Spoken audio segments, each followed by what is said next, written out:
So welcome to the As Told by You podcast. We've got Jeff Lawler in today, which is really exciting. We've known Jeff for a very long time. He's a guy we run into all the time in the community, and we've never sat down and talked. So this is really exciting. So welcome, Jeff. Thank you. Yeah, thanks for being here. So tell me a little bit about your business and what it is that you do. What do you do? What do you do?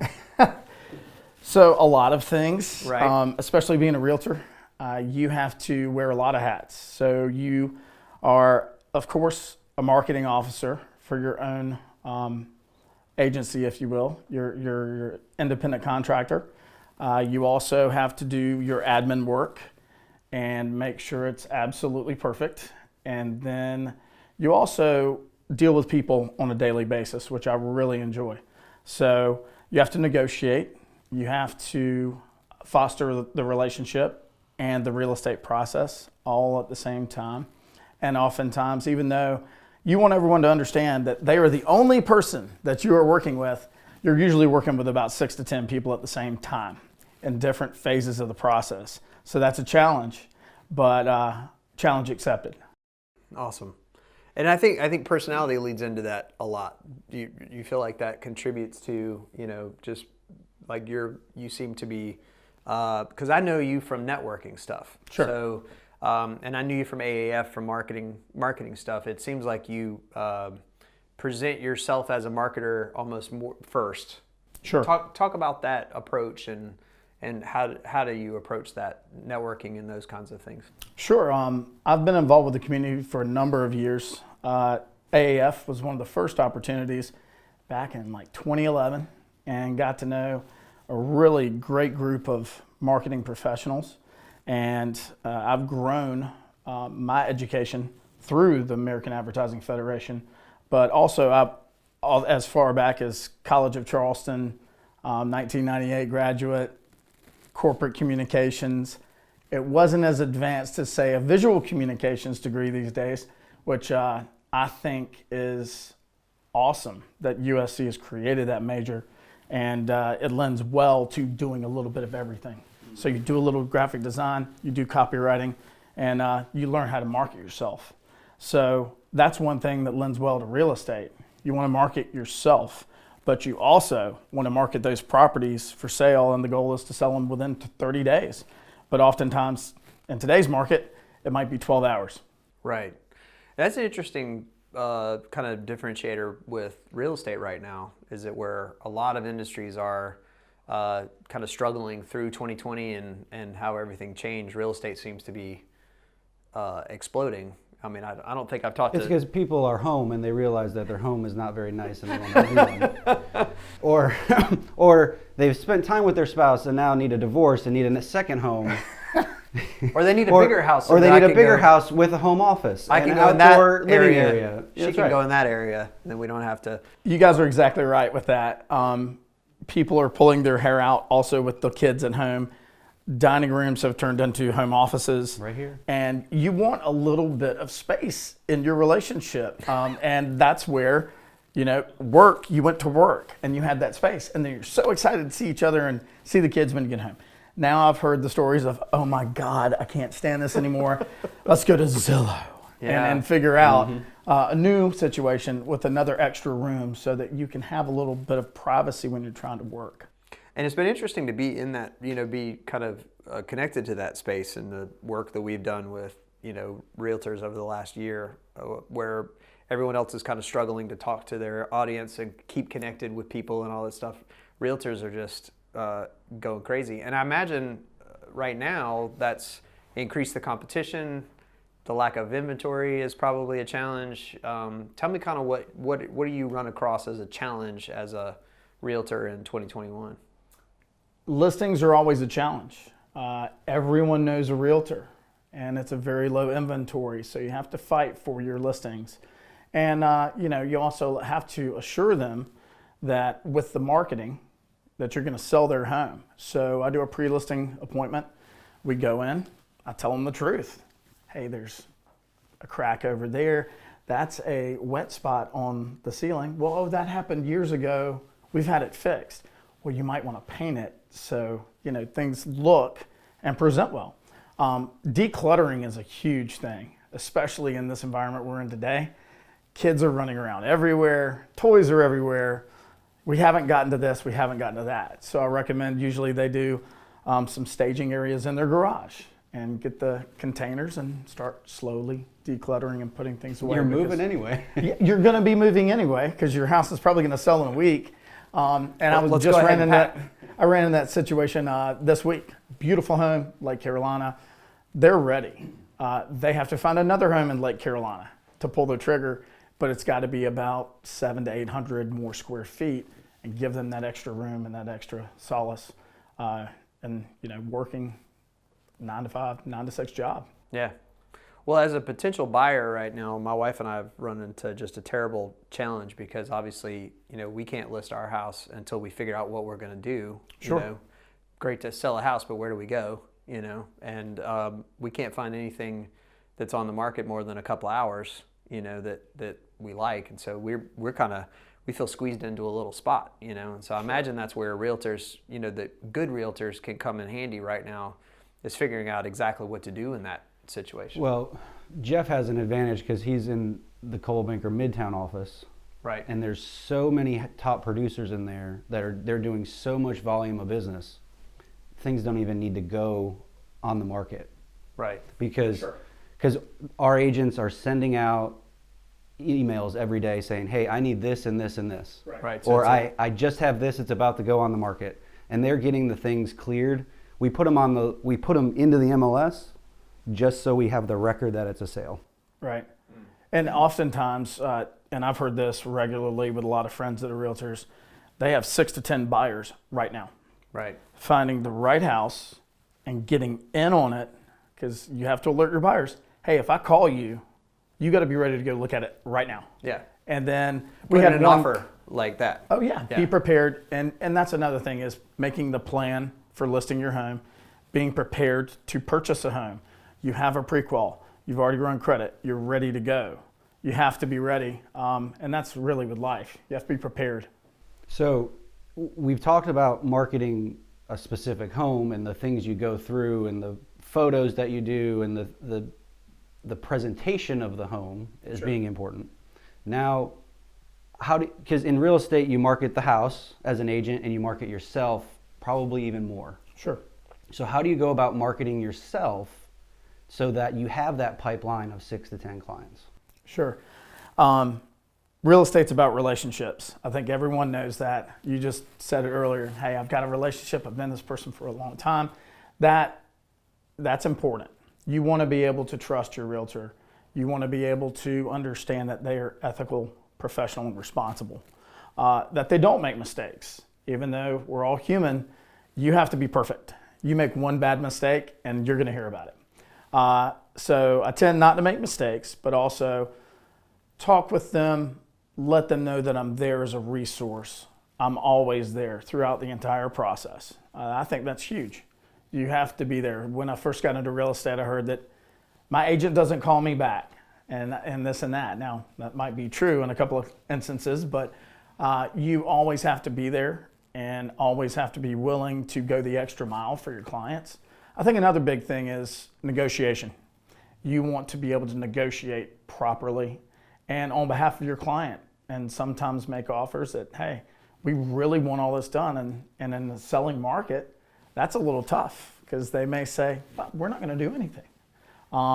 But most of the time, people are reasonable. And I think the biggest thing is the art of the deal, that they should get a return on their investment and they should get a fair deal on the other side, and everyone wins. Yeah, a win-win or no deal. Absolutely. Yeah, and I think that's huge.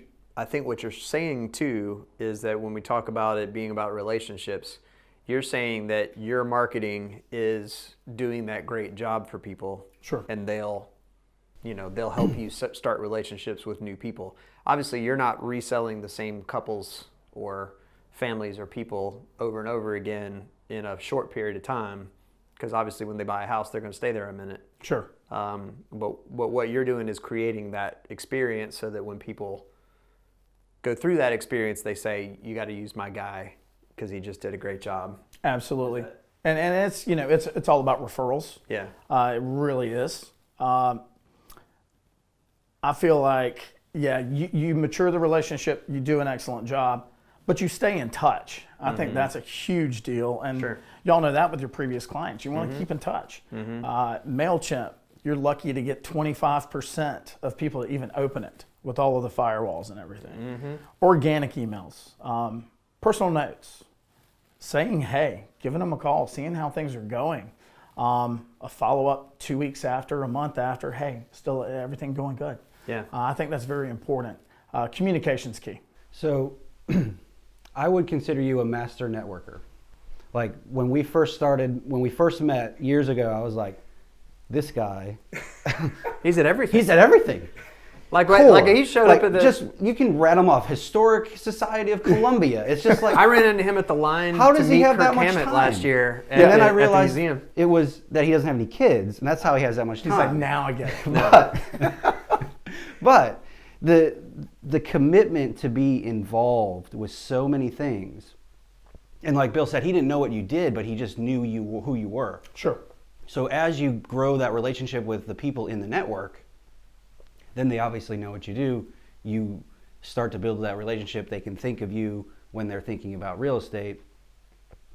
The question I have, though, because we've heard this from one of our previous guests, right? We're building a relationship. Call them up. You got to kind of make a true effort to be friends with them the same way you would your clients and your friends.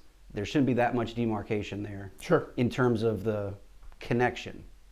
Now, if you aren't an outgoing, fun-loving, life of the party, what would your advice be for someone to do that other than just, man up and do it because you have to do it? Sure. Because there's a lot of fear that goes into that. There is. And, my first experience was go out and volunteer. I feel like that should be your first thing. Volunteer. Find out what you're passionate about. There's a couple of organizations I'm very passionate about. I try to give as much as I can when you're also paying for marketing as well. But, Special Olympics was very dear to my heart because I was an athlete and it was hard for me to be the best and succeed. I can only imagine with some of the difficulties that these children have and some of the stories that you see. It's just heartwarming and inspiring in the same way. But, you can go in and volunteer with Oliver Gospel Mission. And then you may want to volunteer with a, young professionals group. There's different passions for different things, but try a few things and go out there and get involved. I think volunteering, you get to know so many people and you feel good. Sometimes, you're like, I don't want to wake up at 8 a.m. and go out there on a Saturday and do this and that. But once you do, you feel that connection and that pride, that self-pride, that I helped someone today. And I think that's very important to the networking process. Serving on a board, you serve on your committee, you volunteer, and then, hey, I'd love to be on the board. Then you have connections with 20 other people. And that leads to lifelong friendships, and that's what I've kind of really developed here in Columbia. I really enjoy working with the community and making a difference. And sometimes it leads to business, not all the time. You wish all your friends used you. Everyone says, I'm going to get into real estate. And I'm like, well, all your friends aren't going to use you, right? Just, because that's what you think. You're like, well, everybody's going to use me. But I think it's just crucially important to get involved with the community on a number of different levels and, go out there and be seen and try out different things and see what works best for you. I think it's interesting that what I hear you saying is check your motivation. So, if you're out there just to get business for yourself and that's all you're doing is glad handing and asking for business, then that's not the way to do it. Right. What you're saying is find something that you love and give first. Sure. And then the natural response to that will be for people to kind of invite you into the process. Sure. And, that's another thing is don't take your board service lightly. Yeah. Go out there and make a difference in your community and show the other board members how hard you work. And then maybe they'll see that work ethic and say, you know what? Jeff's going to work that hard for me. Yeah. So I think that's crucially important. I think that's That's awesome. a great piece of advice. Yeah, I think that's awesome. And I think, so many times we start our marketing conversation with Instagram, and that's not really how it works. And Sure. I wonder how much of that has to do with our market, how much of it has to do with the fact that we're a small, big city, Yeah, we're a small, big city, but if you think about, I lived in Los Angeles for 6 years, right? There are pockets in Los Angeles of 100,000 people, 200,000 people. If you're in that West Hollywood area, or if you're in that Santa Monica area, that becomes your little community, your little big city, right? So it's just finding that niche and what you're passionate about. And we just got one of those. We just have one instead of 20. Yeah. And you also see agents that are a part of the homeowners association and work hard for the neighborhood, and so they're that agent in that neighborhood or condominium. Well, and I guess the thing is too, if you have kids, where you're not able to go, 6 a.m. to midnight every day. Sure. You could involve yourself with the kids, and sponsor the soccer team, or The league baseball. Coach soccer. Coach soccer. T-ball. Coach. Coach. But PTA or any of those things, Sure. what you're talking about could be adapted to your lifestyle, whatever that happens to be. Absolutely. If you can't go out to get drinks every night at 7:00 with a group of young people, and that's exhausting to you, like some people, that sounds exhausting. It's exhausting for me too, by the way.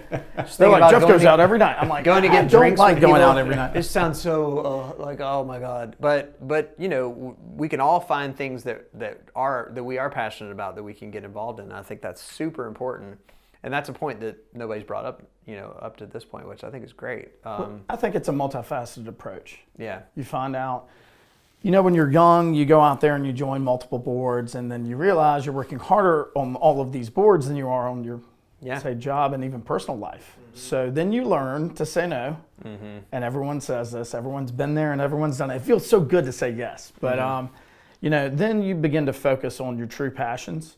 And normally speaking, these days it's about 2, because I'm trying to grow a business and I'm trying to focus on being the best real estate agent in Columbia. Well, let's talk about that. Looking at your business, where do you go from where you are now? So what's the future look like? And I'm curious about, as a realtor, talking to realtors a lot like we do, obviously you've made it through downturns in the past. Downturns are no big, I'm not sure. I was talking to Zeke Riddle the other day about 2009, because we bought our current house in 2009. So we lost money on the house we sold because it was difficult to sell a house in 2009. But we made money on the house we bought. Right. Because it was easier to find more inventory. People were just like, please buy my house. Whatever you need, please buy my house. And right now it's the opposite thing. Our house will sell in a minute for whatever we ask for it, but then finding a house is impossible. I wonder if if this is a better market than 2008 or 9. Is it more challenging? Is it about the same? Does the future of the real estate business look like something better or worse? What do you think? I always stay connected to different news feeds and everything else. One is Inman. They really hone in on real estate. It's an unprecedented market. So you've had the historically low mortgage rates and the lowest inventory in history. So how do you navigate that? Well, you're going to have to buy your house more than likely for more than what you want to pay for it, but you're also going to sell your house for more. So it really kind of evens out as long as you have a good agent like Zeke. Zeke's great man. I've enjoyed every interaction with him, and you've got a good one there. But shout out to Zeke. So I think that's the main thing is it's all relative, because considering the low market, or considering the lower interest rate, let me start that over. Considering the low interest rates and also the low inventory, as long as you have a good agent navigating you through the process, you're good to go. Yeah. That's really what it is. It's the low inventory, you're going to get more than what you would normally get for your home. and that'll play into you finding a home and hopefully getting a good deal there as well. So where are you going with your business? How are you looking to scale up? Are you fat and happy? What's the? I'm always looking to scale up. It's getting to a point where I would love to have an assistant and maybe two, and they do separate things. Maybe one with marketing, one more with admin, and I've laid those out. It's just finding the right person and pulling the trigger, I would say. It's getting to the point, and everyone says you should probably have an assistant before you think you should have, and that was probably about 2 years ago. Mm-hmm. And I've tried some different internships and things of that nature, but I really want a solid assistant that I can trust. No different than you want an agent that you can trust, because your name's on the line when you entrust. It's Jeff Lawler, it's not your assistant. Right. So also I would like to have a marketing assistant as well. But I've laid out a lot of goals. And that's the crazy thing about real estate is you want to do all of these things, but you really need to hone in on 1, 2, 3. Go knock those out. And I think that's the same with community service or anything else in your job. You want to focus and be the best at 3, not okay at 10 things. Mm-hmm. So yeah, that's awesome. I'm looking to double my business this year.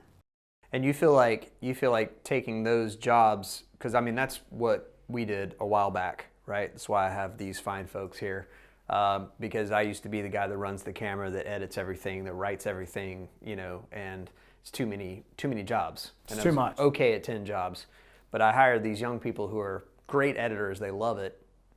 They can do it certainly better than me, and it frees me up to do the 3 things that I do well. Sure. Which is writing and shooting, producing, things like that. So what you're saying is, rather than adding more agents onto your team, so that's not what you're talking about with assistant, right? No. Yeah. So rather than adding more agents on your team and kind of multiplying the amount of agents that could go out there and do sales for you, you're talking about having assistants to help you focus on the part that makes you more money. Yeah, support staff. Right. So admin, marketing coordinator, looking at that, and this being a marketing mind, you want to do this and that, and oh yeah, I've got all these great ideas and this many on a list, and Yeah. then you don't get to maybe 3 to 5 things that you want to Actually, do. you end up putting more on the list than you're doing during the day, and Yeah. then that's where it gets a problem. Yeah. Well, we started talking about the Because other we're day. creative. And we Becoming want- Geico, you've got 5 campaigns going at the same time, and they're all different. And you're like, I don't know that this is all necessary. Why am I doing this many things? And so, it's definitely interesting to find yourself in that spot. And you feel like freeing yourself up from those admin jobs, the paperwork and the all that stuff will help you. I'd like to have a licensed admin, so that if I am stretched thin, that they can go open a lock and Sure. do the things that we need to do, whether it be inspections or showing. Yeah. If there's often times where you've got 2 buyers that want to show at the same time. Yeah. And time is limited. Sure. So, and believe it or not, it's funny. Everyone says, well, real estate agents, you work Saturdays and Sundays too, right? You do, but not as often, because 20 years ago, that was probably the case. These days, everyone really appreciates their weekend. Sure. Yeah. So yes, I normally work on Saturdays. Usually you get a little bit of a reprieve on Sunday, or sometimes you might work all week. But one of the things that when we talked to Patrick O'Connor several years ago, he talked about during the week he works the whole week. So when he's there 8 hours, he's not talking about football. He's working. yeah, And so he doesn't work on the weekends because he gets a full weekend, right? And I think that's really interesting that Patrick can choose the way he does things. You can choose the way you do things. Brian can choose the way he does things, and I think it all works at a certain level, But I know that for my wife and I, when we're thinking about houses, she'll find Zillow. Back to Zillow, she'll find something on Zillow that's Sunday at 1:00, and she'll be like, "We gotta go see this. Why can't we go see this right now? Why can't I can leave right now?" And when she gets that fever going, You know, we want it to be, you know, now boundaries are boundaries, and you got to set those. And I think that's important. That's something that we can all do, you know, to set those boundaries. And I've always chosen for our business that if you need something shot Sunday afternoon at 3 o'clock, then we'll be there Sunday afternoon at 3 o'clock, and that's just how we have always done it. But there are times where it's very busy. There are times where we slow down and everything evens out. You know, so we get that Wednesday off sometimes. You know, especially when we work on the weekend. If you were talking to somebody in 2021 about networking now, like, what does that look like now? That's got to be, it's got to be something that... There's not as many in-person events going on. It's got to be something that, like, the Chamber isn't meeting and the Rotary's maybe not meeting. I mean, I don't really know what groups are still going right now, but I know AAF has been online the last couple times. And what does that look like right now? A lot different than it looked like with the unknowns last year, same time. Mm-hmm. Then I would like to say it's more of a hybrid type of environment. There are some that are meeting in person. Mm-hmm. And a lot of people seem to be meeting at Savage Craft Ale Works. But, you know. Well, it's new. You know, it's the new thing. Whatever, yeah. But breweries have been a huge help because it's usually an outdoor environment. It's starting to get warmer. People feel a little more comfortable outside. Mm-hmm. I think that's very important. We're actually going to have for American Advertising Federation something at Savage Craft on April 7th in conjunction with the KC West Columbia Chamber, and we're going to be discussing their rebrand. Oh. So it's really cool event. But what does it look like? So committee meetings, board meetings, it's called Zoom. Yeah. Everybody's on Zoom. It makes it more efficient so that you don't have to travel 15 minutes, get a coffee, have your meeting, probably go way over because you start talking about stuff that is not on task, and then another 15 to get back or go to your next meeting. So time, it's very efficient. But you miss that face-to-face interaction that you should be having. Right. And I think it's healthy to have face-to-face, depending on your comfort level. Sure. I think that there are a lot of people out there that are supremely comfortable. I think that there are a lot of people out there who are supremely uncomfortable. And I think there's everyone in between. I think it's very important now that everything has been lifted that, you know, restaurants are still going to maintain that level of safety for everyone. And I think that will keep the audience comfortable in, you know, visiting your establishment. We've tried to, I know me personally, tried to support the restaurants in every way. Yeah. Without, you know, tipping extra, understanding that they're going through a lot right now. Take out when you can. Take out, especially in the beginning. Yeah. I was doing takeout and posting about it. Just saying, hey, the restaurants are still here and they're hurting. Mm-hmm. So help them and enjoy a really nice dinner. So I think this is interesting. What do you think will take forward into the future from this time? So do you feel like we'll go back to that, everybody in person all the time, or do you feel like Zoom meetings are sort of the norm now and we'll keep that way? Depending on the pandemic, and that's probably been said a million times, and the numbers, I think you'll see people get more back to normal of doing business the old way. However, I think it's something to be said to be in your pajamas and do a Zoom call at 10 o'clock because you can, and it's great. And people tend to also get more to the point on a Zoom call versus it may take twice as long in person. Me personally, I think it's great to have board meetings in person so that you can share the passion for the organization and what you're doing for the community. Right. But yeah, I mean, it might be a quarterly in-person board meeting. Right. Or something that can be handled in 15 minutes, but you want to see the person talking and see their passion. Maybe that's Zoom. So I think I think it's really come on the teleconferencing. I think that's come on stage that Zoom is. It's here to it's stay. very easy. I think it's here to stay. Yeah. Whereas more people were reluctant to use it in the past, you had to use it and it forced everyone's hand. And now people have learned how to use it and maximize their time. Sure. Yeah, they're comfortable with it. So that hybrid approach to, you know, getting together is going to be, I think, something that lasts. I think Where so not too. not everything's going to be in person, not everything's going to be on Zoom. It's just going to be, hey, we're all getting together, and here's a Zoom option if you can't make it. Yes, and that's what we've been with Main Street Rotary. So we are in person, but we also provide Zoom for those who are not comfortable. Right. And that's being inclusive of everyone in your group and your audience. And I think that's very important. I think it's interesting too that we've seen with groups that I'm a part of, we've seen speakers from out of our market be able to speak to the group a little bit easier.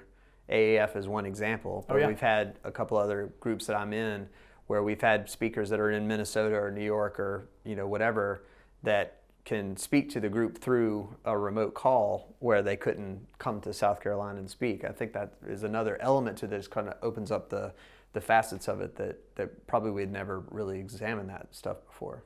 Yeah, you're exactly right. So with American Advertising Federation, we were able, well, let me start over.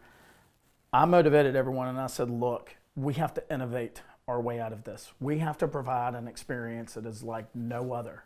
So we need to look at national speakers because we used to have to fly them in, put them up in a hotel, everything else, and that's great for commerce, but not so good for the budget. Right. Well, instead we would do small speaker fees or just say, hey, look, we're really struggling right now. Would you be able to help us out? And we've had national talent. We've got one coming up here soon on diversity, equity, and inclusion. And then also we have our national president, Steve Pacheco, that's going to be talking about the AAF national rebrand in April. And yeah, he's a former exec that was very high up. And we wouldn't normally be able to get that opportunity. And we're looking to get in May. I've got to talk to AAF Hawaii on this one. They got a Zoom representative to speak. Oh, wow. And I think that would be amazing to hear the story of, hey, we're Zoom, check us out. Oh, wait, security problems. Oh, wait, what's the future going to look like? Or more people are going to adopt? How did your revenues go from just a regular account to a pro account to a webinar? How did that, because a lot of people started realizing, hey, we can do this, hybrid or whatever it may be, but we need to have the webinar so we can have 100 people on and then it goes up from there. And it gets a little expensive. From a branding perspective, I'd be fascinated to find out what it's like to be the Band-Aid of telemarketing. I mean, teleconferencing, like there's 300 platforms out there, but you and I and Brian all call it a Zoom call. Yeah. Skype like went. Kleenex. What happened to Skype? Yeah, Skype was the only thing I had used before last year. Isn't that amazing? So you've got Microsoft Teams, you've got Google Meets, you've got so many other options. GoToMeeting. Zoom comes in and takes over the market, and everyone calls it a Zoom call now. I think it's easy, and I think the Z helps. Yeah. It's fun to say, It's a time saver, Zoom. Yeah. Like Google Meeting is not as fun to say as Zoom call. Yeah. So Zoom was prominent in Silicon Valley as just a general teleconferencing thing. And then when the pandemic hit, it got elevated, right? No one had ever heard of Zoom. The average person didn't know what Zoom was until that. But it wasn't so foreign to like the tech people. Yeah. And then all of a sudden it is it. But my 11-year-old does scouts on Zoom. And she doesn't even need my help anymore. She gets the laptop out, she logs in, she knows how to do it. I mean, that level of integration into the 11-year-olds being able to use your product. Oh yeah. Where 40-plus-year-olds use your product and 11-year-olds use your product. It's really fascinating to think about how that brand has gone into the market that deeply in no time. And that's where I really wanted to push for May to be something that is so amazing to end the year that you can't wait to join next year. Sure. Because, we don't even know what that's like just yet still. Yeah. We're planning for hybrid. We would love to do in person, absolutely. But we may do the first couple. We did a survey at the beginning of the year and it was 50-50. 50% of the people said, I'm fine, I'll go do in person. And the other 50% said, I'm not sure. Wow. So yeah, we're still in that environment. I certainly hope, as more people get vaccinated, I'm seeing right now so many of my friends are eligible for it. Sure. People my age, and I didn't know you were that old. But it's, I was like, how? who knows exactly how old I am. But I'm not eligible. But so many of my friends are getting vaccinated because they've opened up so many more criteria than just age now. Sure. And so, I think as that progresses, I think all of it's going to move back to where we can choose to do, whatever, where we're not, as restricted. And that's funny that you say that. I look back and I'm a realtor. Yeah. You have to be in front of people. You have to go open doors. And I've been in front of a lot of people, networking events or whatever it may be. And you have to be safe. Mm-hmm. You have to be conscious of what you touch, to constantly sanitize, and just be a responsible human being. Mm-hmm. I think that's the main thing. Just go out there and do what you're supposed to do on behalf of society. Yeah. Well, I think that's a great place to end. Thank you so much, man. This is That's great. it? Yeah, that's it. That's all. I mean, all we wanted to do was just sit down and talk. Have a conversation. Yeah. So thank you, man. I appreciate you Yeah, coming in. absolutely. Thank Yeah. you. I appreciate the opportunity. And cut. Well, that was easy. Yeah. So can you say something like, we'll see you next week? Or like, Well, maybe we won't see you next week. I mean, maybe there is no next week. We'll see you Podcast got Let's- canceled. Let's not be. We'll see you next time. Let's not be predictive of the future here, because I think we learned that last March. Let's not predict the future. So sure, but we need like a maybe we'll see you next week. Maybe not. The funny thing about If that we're is all here, we'll see you next week. That's right. If we're Tune in not, next week, same time. goodbye.